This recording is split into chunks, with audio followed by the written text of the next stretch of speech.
It's not a walkthrough, playthrough, review, anything like that. It's just me playing the game badly so you can see what it looks like.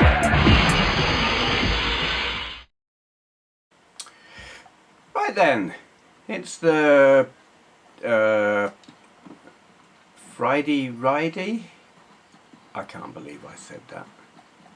I'll never do that again, honest. That was terrible. So this is Red Dead Redemption, right at the start of the game, more or less. I'm not playing the missions, I'm just pootling around on it because it's big and pretty and I like it. And I haven't played it in ages and my game save is on the PS3 downstairs while I'm upstairs. So, have I got anything to talk about? Yes, I do.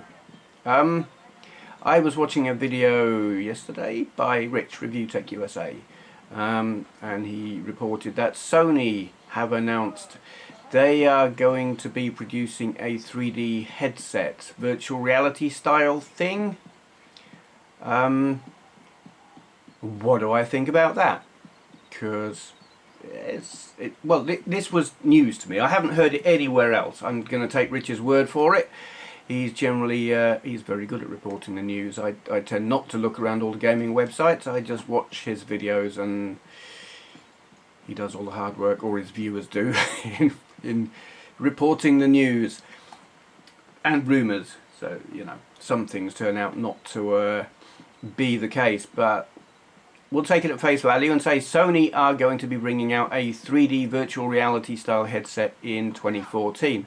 This I am actually really quite excited by. This will be for the PS4.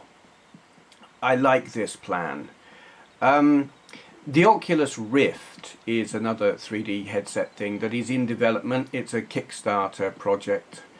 They got the backing, they've been working on it for a while, I'm not sure exactly how long, gradually developing it over a period of months or something like that. What's going on here? They're just having a punch up, I'll leave them to it. Yeah, so will Sony be in competition with the Oculus Rift? I don't know. Does the Oculus Rift thing work with PS3, 4, whatever, or is it just a PC thing? I don't know.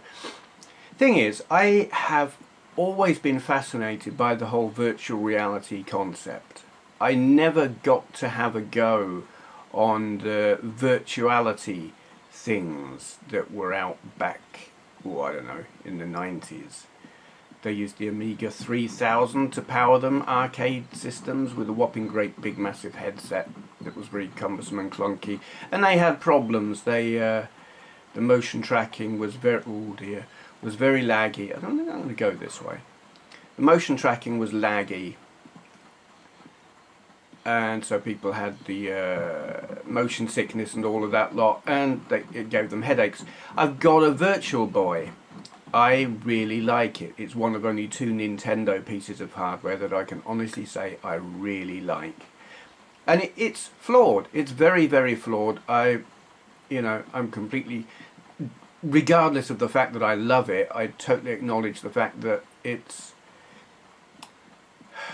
design is pretty fucked up, really. Excuse my French. It was rushed, and that was Nintendo's fault, not Gunpei. They made him, well, they basically said, right, that's ready a year before it should have been. So, but I still really like it. I mean, yes, there is no colour, it's just red and black. Yes, it gives me a headache. Yes, the stand will break if you aren't very gentle with it. I am. Mine is in very good condition, but you know. It's not virtual reality. It's like looking at a 3D diorama inside a darkened box. Is probably the best way I can describe it. But I really like it. So this announcement of Sony's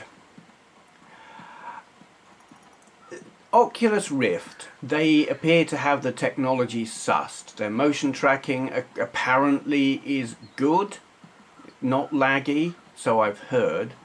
They're getting higher and higher resolutions out of it. I think they were doing, I don't know if it was sub 720p to begin with. I think they're up to 1080p now. I could be entirely wrong, but anyway.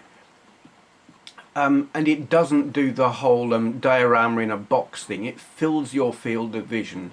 It puts you in the game, and that is exciting to me. Ever since, well, I remember back in the day playing me Atari 2600, and then Spectrums came out, and I realised these things are not going to stand still, so to speak, graphically, power-wise. I was very initially surprised, but then thrilled when I found out these things are going to get better and more powerful and more capable. And what is it going to be like in the future?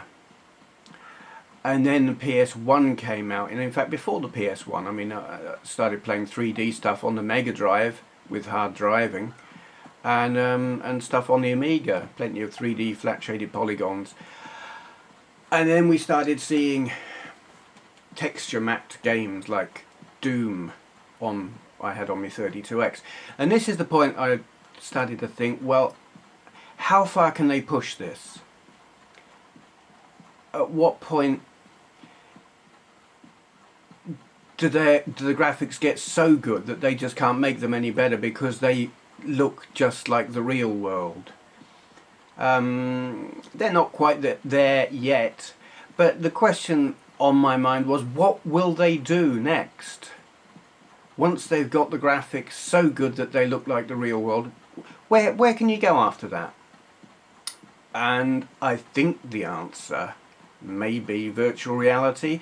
I made a prediction several years ago. It's on I don't think it was a Friday talkie as such, but it was a talkie video, and I made a prediction that the next big thing in gaming would be 3D.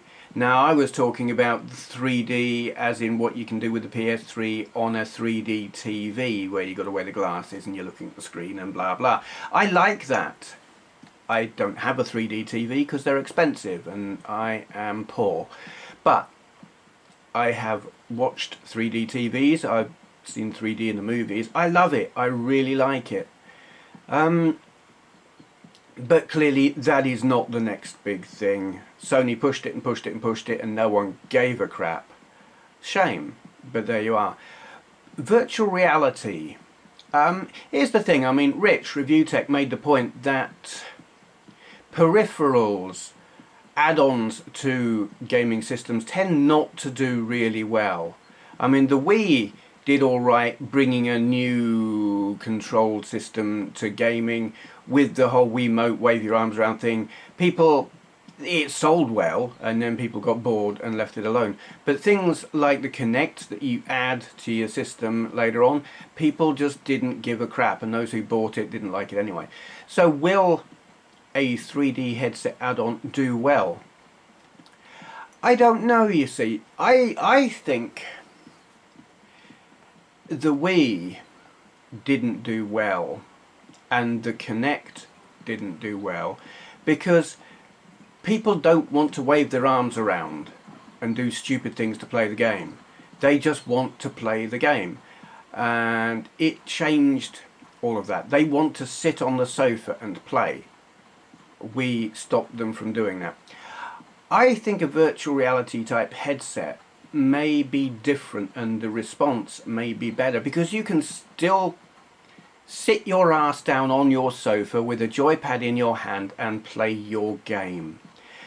But the experience will be so massively immersive. You will be in the game. I mean, here we are now. Look, the view is... I love the graphics on this, I love the view, I love the scenery. I think it is absolutely drop dead bloody gorgeous. And I'm sitting here looking at it on a 32-inch LCD screen from about 4 feet away, and it looks great. Imagine that, but you can't see the sides of the screen. That's filling your whole field of vision. And for that experience you have to have something strapped to the front of your head that weighs a few ounces. I could put up with that. I would pay, if I had it, reasonable money for that experience. And that excites me.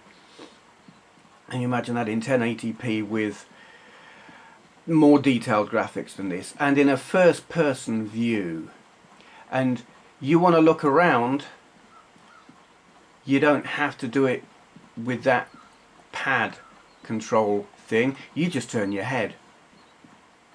I mean, yeah, I think you're going to still need a pad to move around in the game.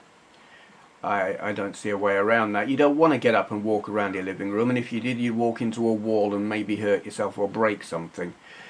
But to actually look around, tilt your head.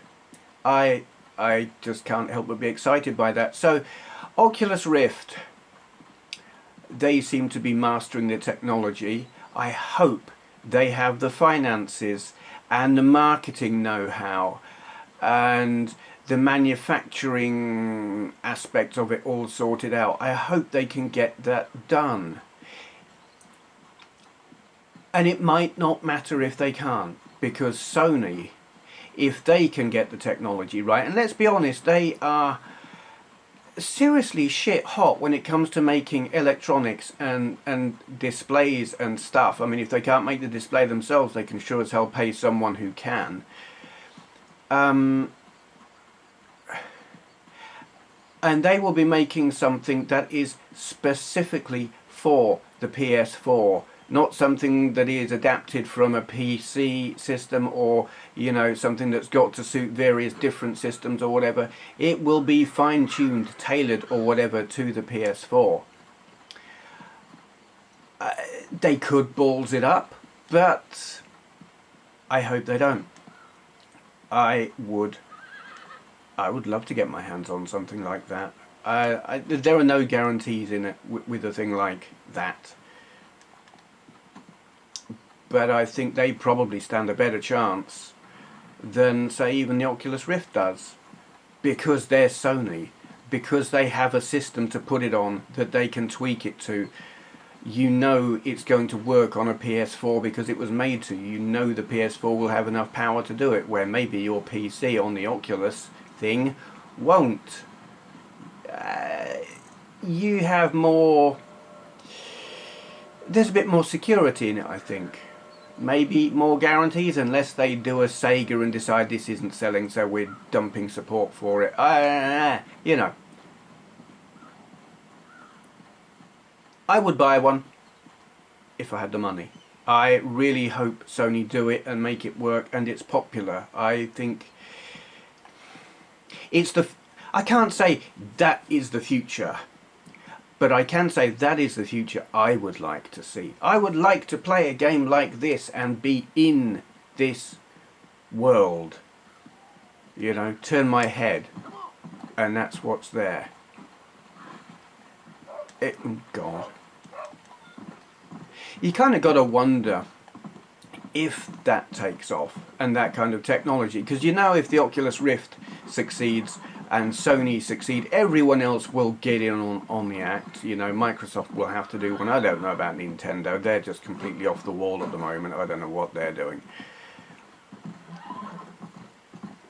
You got to wonder then, if it takes off, where will it go?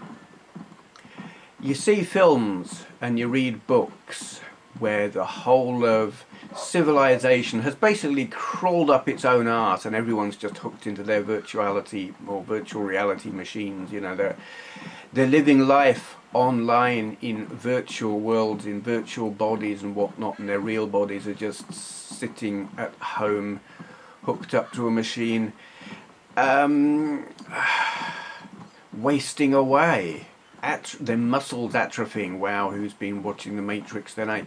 Yeah, I read books like, I can't remember what it was. I read a book like that where everyone on this planet was hooked into a what is this guy doing? They were all hooked into virtual reality. And oh, don't go over there. You did that. You did that in the last take. I killed my man. I don't know that I want to be up here. Is this even... I may have come full circle. This might be the way I... I don't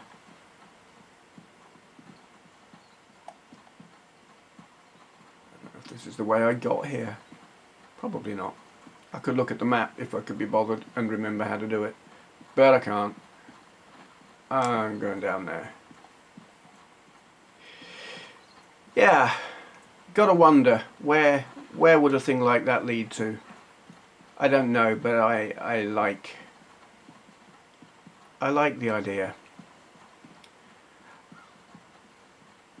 And life, real life is a combination of things. Some aspects of it are fantastic, and sometimes it's just a bit boring. Probably why I like video games. If real life is a bit tedious, well, go exist in the Wild West for a bit. Go commit mayhem and murder in some fake New York. Stuff like that. Go drive sports cars that you'll never get to drive in the real world.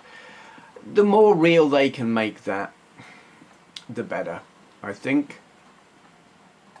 Certainly it's not in any way a replacement for the real world yet, but for some, I think for some people it might be.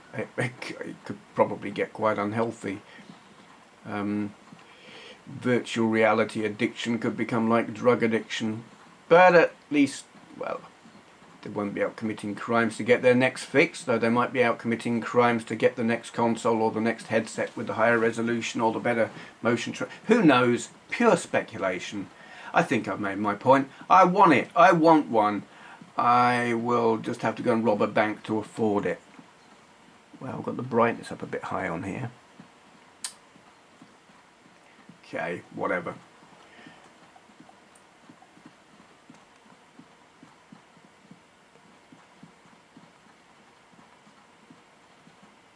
That'll do. Have I got anything else to talk about? Because I think I'm done with that. What? I don't want to talk to you. I don't want to go and talk to whoever that is either. If you're game, maybe you'd like to earn a little something searching around the house for a few plants on Ladon. No, I don't want to go searching for plants. Get your own.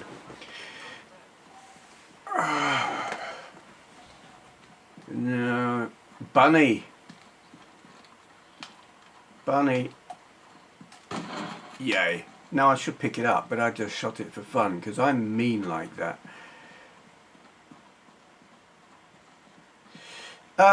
Yes, okay. JerryTeffifying asked a question recently. Collectors. How do you store or arrange or whatever your collection? The question is to alphabetize or not. If you've got a lot of games, do you put them in alphabetical order? How organized are you? I don't. Yeah, I have quite a big collection, but my collection is from various different systems, and I don't have masses of games for each system. I kind of have, it varies from system to system. Like PSP, I've got 1, 2, 3, 4. I've got about 11 games for me PSP, where I've got, I'm looking at my PS2, there's probably about 20 or 30 games there. I can't be bothered to count them.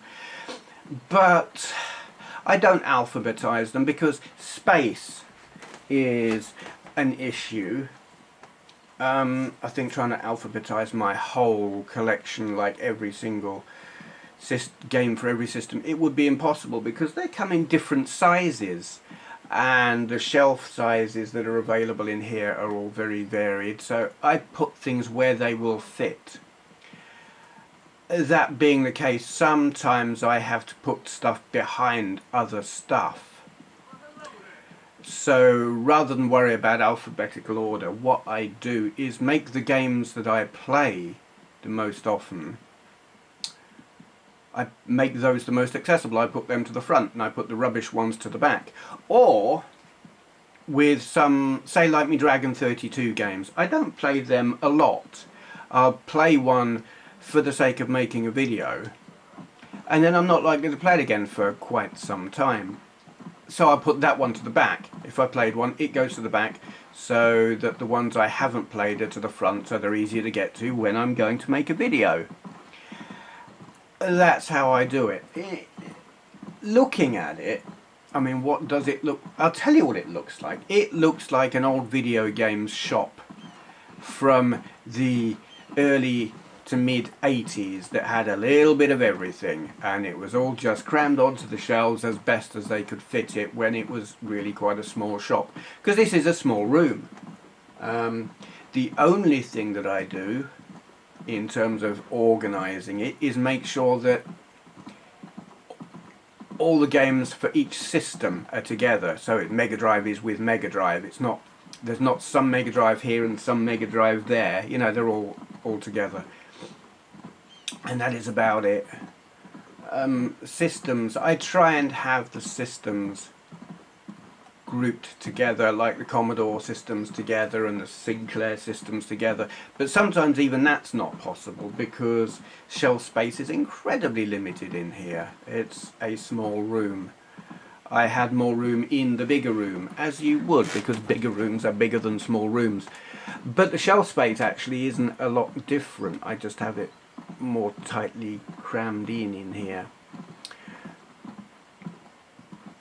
So yeah, that answers that. To Alphabetise? No, I don't.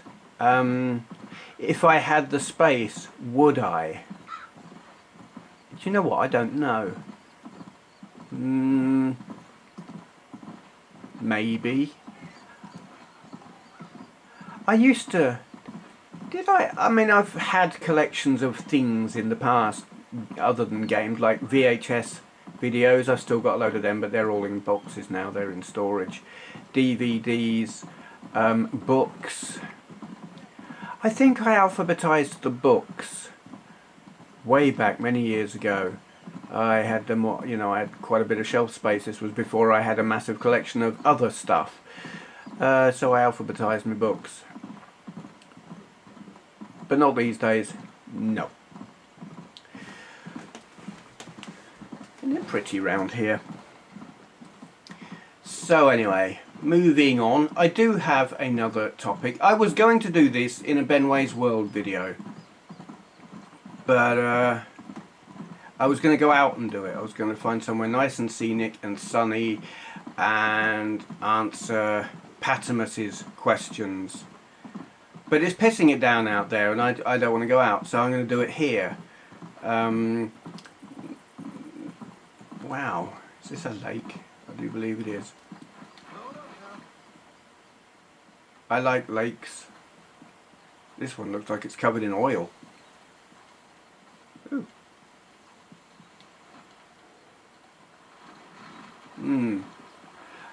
So yeah, let me just, I've got the questions written down here on a piece of paper.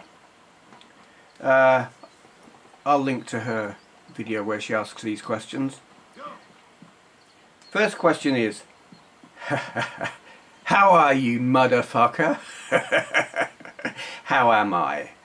I am the best I've been for several days, actually. I've had a pretty rough couple of days. Woke up a couple of mornings ago with a pounding headache and a very bad stomach that was doing unpleasant things. Today, no, sorted. Feeling okay. Tired, actually. Went to bed too late by half last night because I was playing Battlefield 3 until, well, 3 AM. So I woke up today at about 9 o'clock and I was like, oh, I had to get up. The dogs were barking, the postman was at the door. Oh, so, yeah.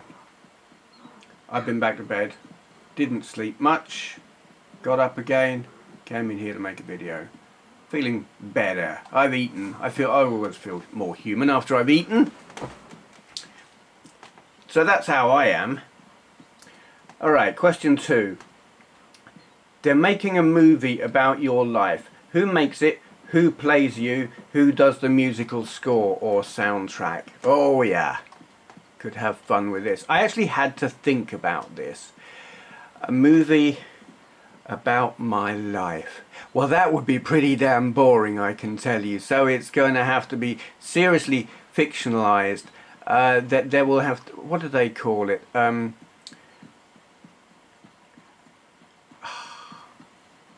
It would have to be artistically reinterpreted, I think. Yeah. it would be directed by David Lynch. I initially thought maybe David Cronenberg, but I haven't had strange occurrences of things. There would have to be lots of gore and weird slimy aliens and stuff. There hasn't been too many of those in my life. So David Lynch, no, that he would actually be very suitable, because I do on occasion go off on mental excursions in my own head. Which is not to say I'm mental, but you know, I'll sometimes go into a world of my own where things are a bit fucked up. And David Lynch is very, very good at that kind of thing, and I think he could do it justice. Yeah, I mean, have you seen Eraserhead? My God. Lynch at his weirdest is fantastic. You know, he's just totally obscure. Yeah, who would play me? Christian Bale. Yeah. He is, I find him very compelling. He's very edgy. He is weird. His character, he can be both warm and really icy cold, and I can do both of them. And kind of fucked up. He does fucked up very well, and I can do fucked up quite well on occasion. Yes, Christian Bale, I you know, alright, he doesn't have my incredible good looks, but nevertheless, he can do the facial hair, so he'll do at a push. Soundtrack, 9 Inch Nails, no two ways about it, it would have to be 9 Inch Nails. Downward Spiral, further down the spiral kind of era, Things Fall Apart, that kind of era. I don't know where he's gone with things just lately. Kind of parodying himself. It's like, well, what would I have done 10 years ago? I'll do something that sounds like that. But, you know, everything after Broken and Fixed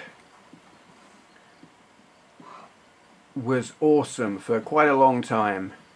I think it was by the time he did With Teeth, then I sort of lost interest. But yes, 9 Inch Nails, soundtrack, absolutely.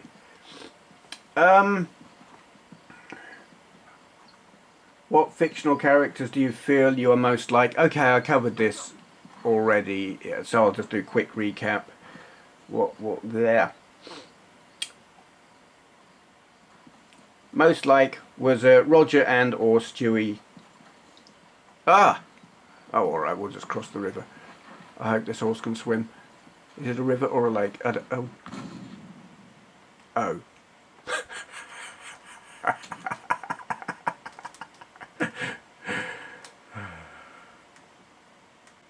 Oh well, we're back here.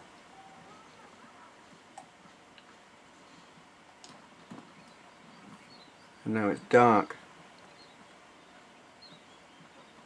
Just up that a little bit.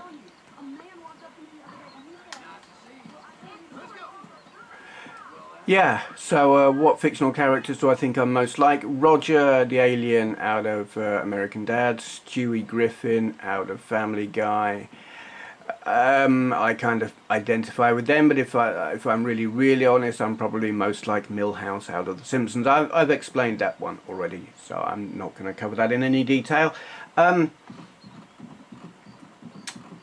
What fictional character would you like to be? Ha! Spider-Man. Yeah, I would like to be Spider-Man.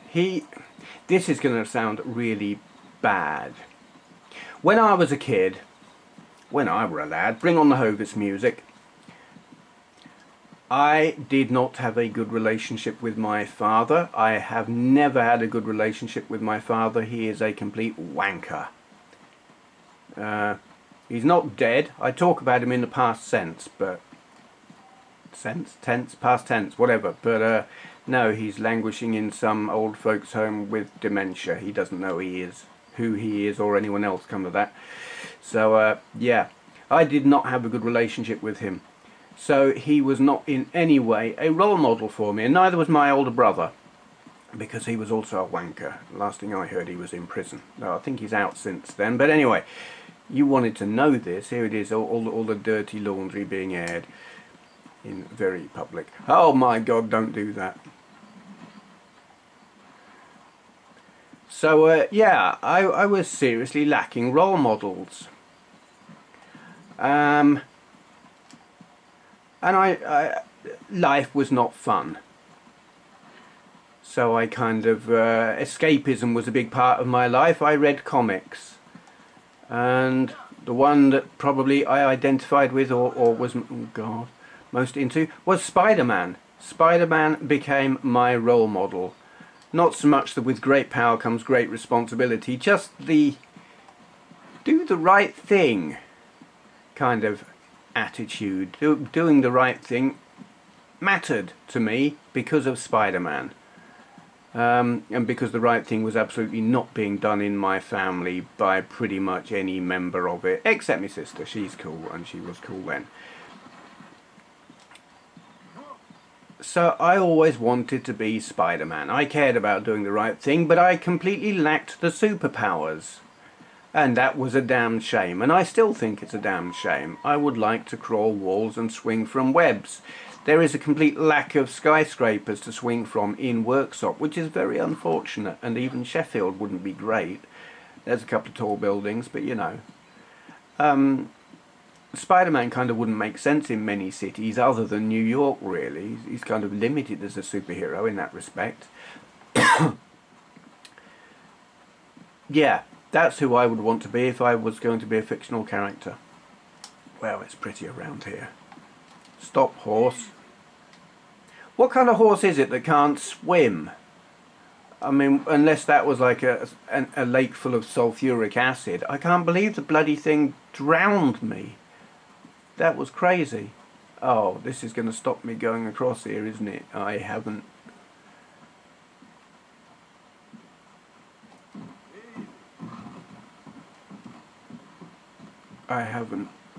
reached the part of the story that allows you to go here, I guess. Just like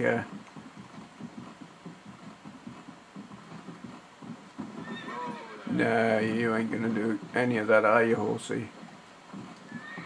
No! Oh God. So here we are again.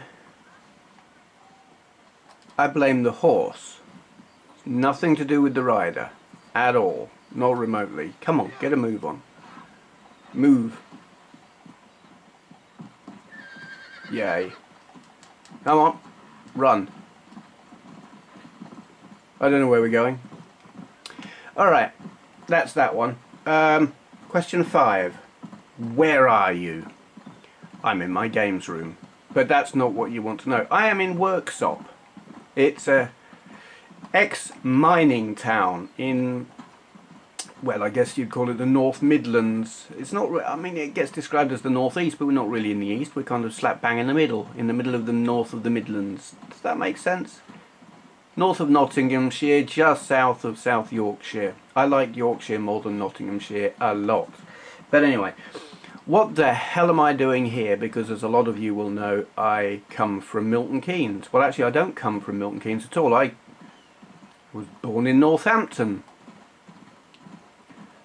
And I grew up, well, Toaster in Northamptonshire, and then a little village on the Northamptonshire Buckinghamshire border called Dean's Hanger. I've done a video actually of all the places I lived. It's on my Benway's World video. Hello, I've never been here before. So yeah, if you're remotely interested in where I grew up, you should watch that video. Link to it down below. About 2 hour 40-minute video, but it's like everywhere I lived. Well, it's not everywhere I lived, but it's quite a few of the places I lived. So yeah, since I grew up there and lived there for most of my life, what the hell am I doing in Worksop? Andrea, my wife, it's her home, her hometown. She grew up here. And I met her on the interwebs, on a dating site. Yes, the the stigma doesn't seem to be quite as attached to online dating as it used to be, but I have no embarrassment whatsoever. I met her on a dating site and she's great, and it just seemed to make sense, given that I lived about 100 miles away, for me to come and live with her, since she had a career up here and I really didn't have one down there. So I came to live with her. Wow, I have never been through that tunnel before. That's really cool. I don't know where I am now, but who cares? Try not to jump off the bridge, horse. But what do I think of Worksop? Well, as I said, it's an ex-mining town. It had a coal mine, and it was a prosperous town, and then Margaret Thatcher shut down the whole coal mining industry. No regard for what would happen to the people. You know, everyone in Worksop either worked in the mine or in jobs that supported the miners, or, you know, the shops. They were in business because the miners had money. So when the mines were shut down, the whole town collapsed. Everyone was on the dole. No one had money to spend. The shops all closed. Everyone turned to heroin. It's the heroin capital of Britain. Don't you come near me. Don't you come near me. Yeah, so it's kind of picking itself up now after, what, 30 years or something? Thatcher had no idea what she did, or if she did know, then what a bitch, because she destroyed countless places and lives and stuff. So it is a town that is, it's a bit sad, it's a bit run down. The people, like the people who could, who had the money, who had the skills, who had the intelligence, left. And a lot of what was left just didn't have a way out, and you can kind of feel that in the town. That's not to say that everyone who lives here is a scumbag, junkie, whatever. So, you know, some good people stayed, because obviously, well, my wife's here. No, there are decent people here. That's the thing. The people who are here, there are a lot of good, hard-working people, and finding jobs, though, is difficult. But there you go. That's where I am. It's Worksop. It's actually a good place to live if you haven't got any money, because there were occasions when I lived in Milton Keynes and I had no money. Sometimes I had money and sometimes I didn't. That's how I came to have all these here video games. I'm not one of these people who's never worked a day in their life for quite an amount of time, quite a lot. I've worked most of my life, you know, hard work, warehouses, heavy lifting, blah blah blah. That's why I can't do that anymore, because I've got a hernia. But anyway, we're not going into that. Yeah, but this Milton Keynes, when you've got no money, is really depressing, because there are loads and loads of shops with loads of things that you really want, and they're there right in front of you, and you think, God, I wish I could afford that. There's none of that in Worksop. There's nothing fancy. All you'll find in the shops is what you need, and nothing more. So it's a good place.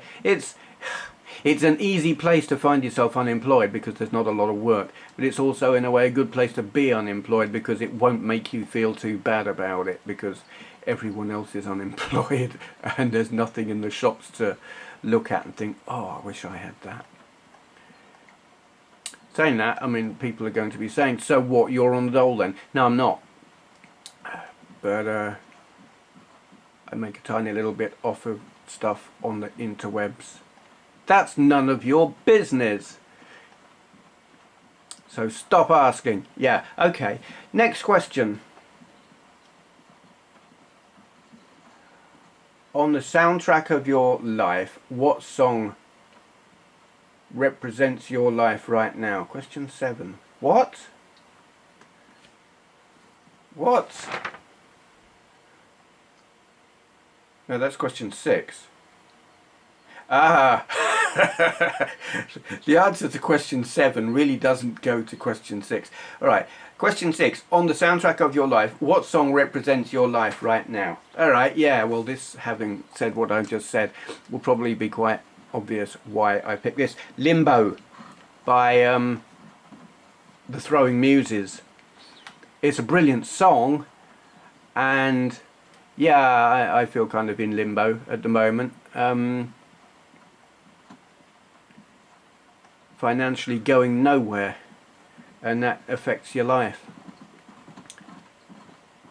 So that's a pretty good song. It's a really good song, but it seems quite appropriate as well.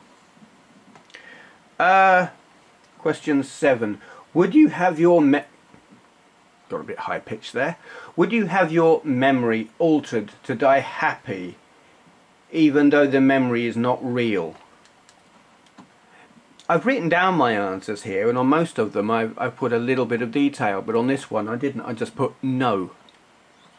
I have a peculiar attitude towards life that I'm not really sure I can explain it.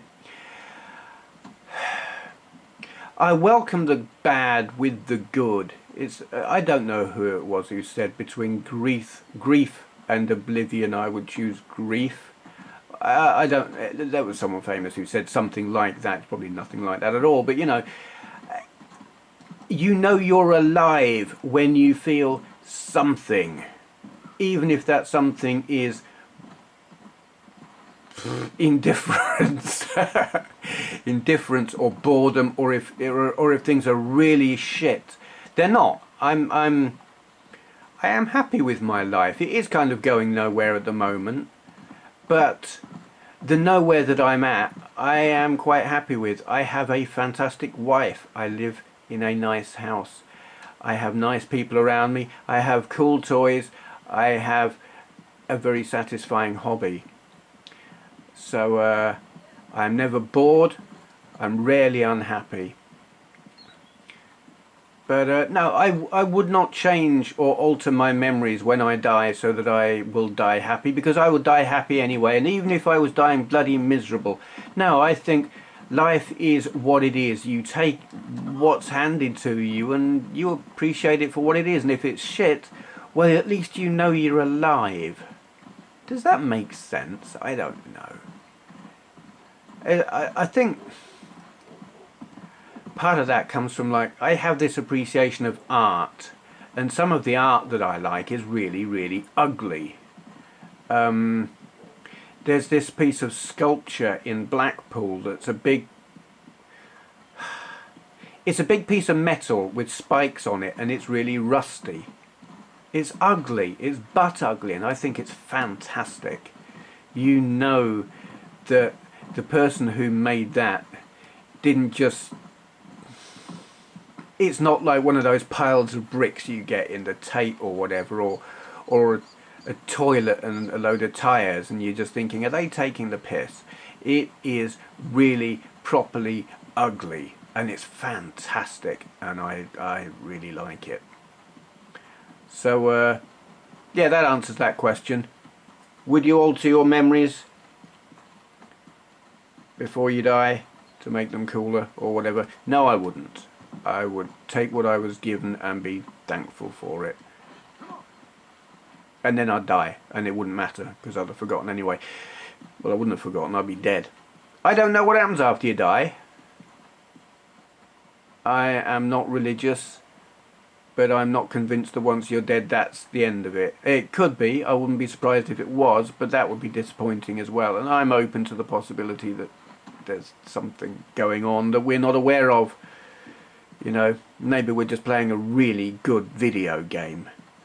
Yeah, you've got your Oculus Rift super duper futuristic, so bloody convincing that you don't know you're in a game anymore thing on, and then game over, you take it off and stuff. Dunno. Alright, next question, 8. The thing you most want to do before you die. Wow. I guess I would like to be successful at just one thing. Not Shut up, I don't want to sit with you, I don't want to talk to you. Yeah,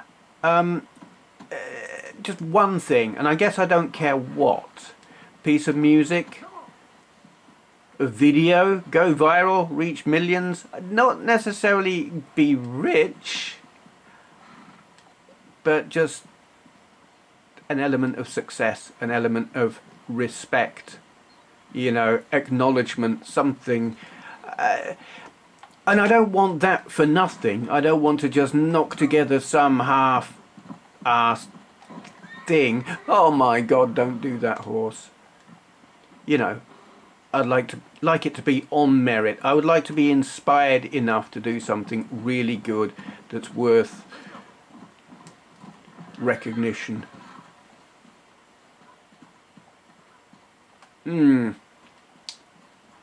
Takes effort to do that kind of thing, and commitment and time. Suppose I have time. I'm not that old, but I don't know what. Anyway, yeah, that's thing I most like to do before I die. It's kind of non-specific, really, isn't it?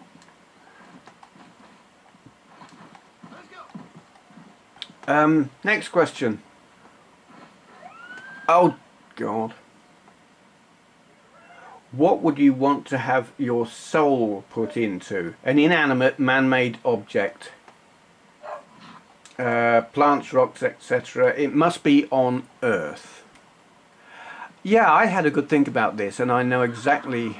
So it's like you're aware, I guess. This is how I'm interpreting it. You're in an object for the rest of eternity, maybe. A specific object. I would like to be in the statue of Nelson on the top of Nelson's column at Trafalgar Square. What a cool thing to be in would that be, because you could just see loads of people twatting about at New Year, I guess, and just it's a cool place. I like Trafalgar Square. I've been there. I've sat on, well, not on one of the lions. I sat between its paws, more or less. There is a photo of that somewhere online. Find it if you can. You found the photo of me with the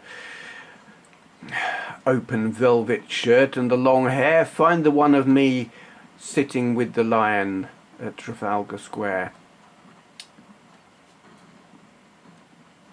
So yeah, I would be Nelson. Or in Nelson.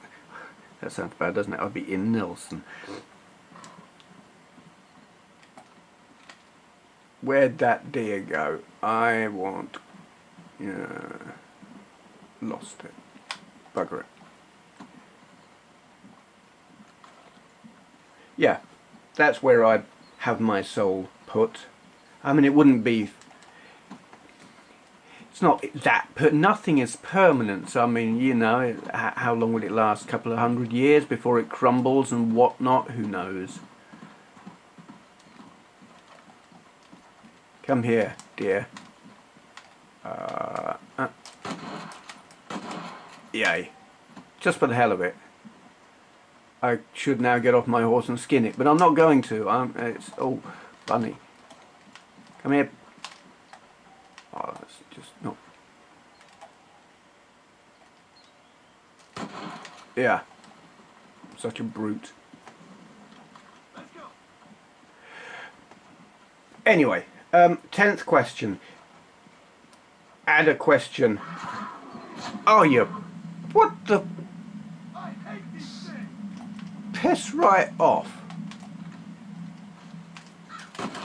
Holy crap.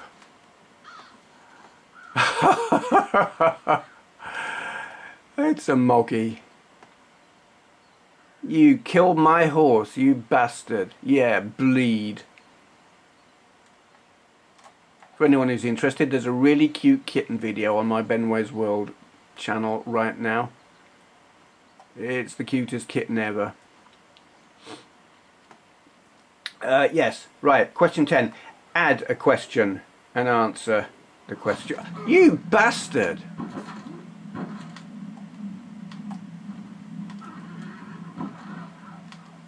Did they get it? Yeah, they did. There's bloody lion country around here. I ain't lying around. Sorry.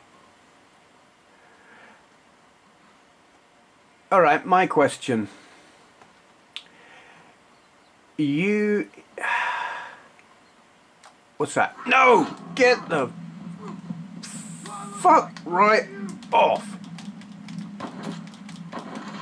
Oh, you total bastard. Oh. Alright.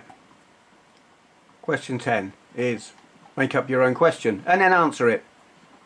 My question is, you have the choice of doing something. This is kind of like related to my what do you want to do before you die thing. You have a choice. You can be successful at a thing, say as a musician or a film star or as an artist or whatever you like. And there are two kinds of success. You could be, we'll use art as an example of one kind of success. You could be Van Gogh. You could be recognised, although he wasn't recognised at the time, as a artistic genius, as really fantastic quality art, you know, real artistic credibility, shall we say, but not necessarily extremely accessible. Or you can be commercially hugely successful, like an example might be a boy band. What are they? One Dimension. Yeah, absolute pile of shite, but by God are they successful, but no credibility whatsoever among people who care about music. You know, they're all about the money, and in that way they are massively successful. But anyone who gives a crap about music knows that they're just a manufactured sack of shit. But teenagers love them and spend lots and lots of money on them. Which would you rather be? Massively successful and rich, but making just tat? Or credible? Hang on. Pause. Okay. Where the hell was I? I was interrupted by the phone.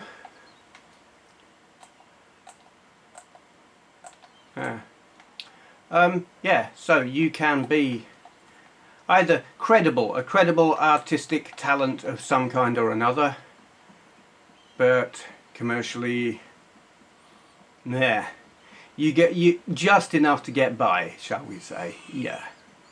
Or you can be massively successful financially, commercially, but what you're making is just bubblegum tat. You know, the kids will love it, they'll spend a fortune on it, but grown-ups will just look and not take you remotely seriously because it is just meh.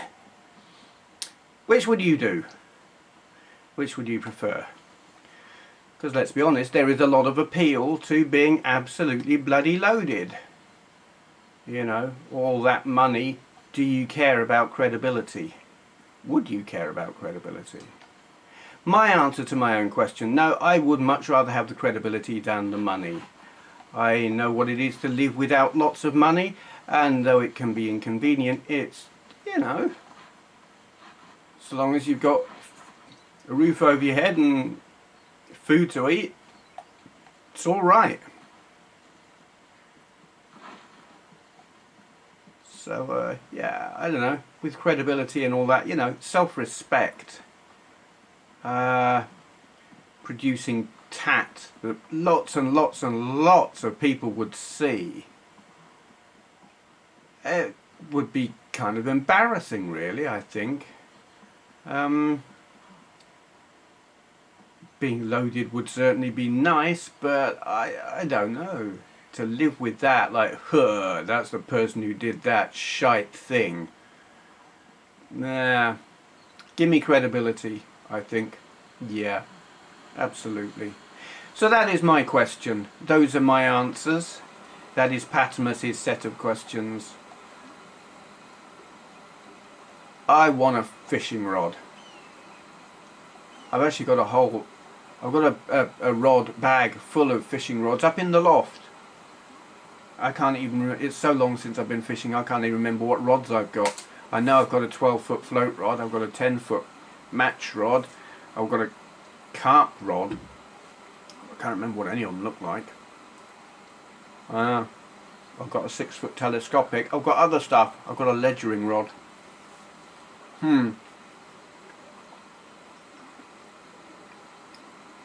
But none of them are here with me by this here river.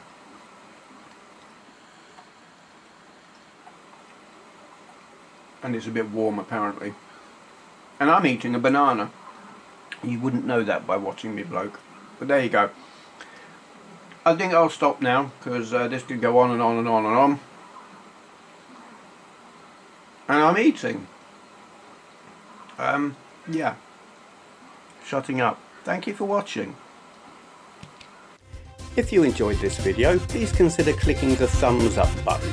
I upload videos daily, so go ahead and hit subscribe if you'd like to see more. To all those who've already subscribed, I'd just like to say a great big thank you.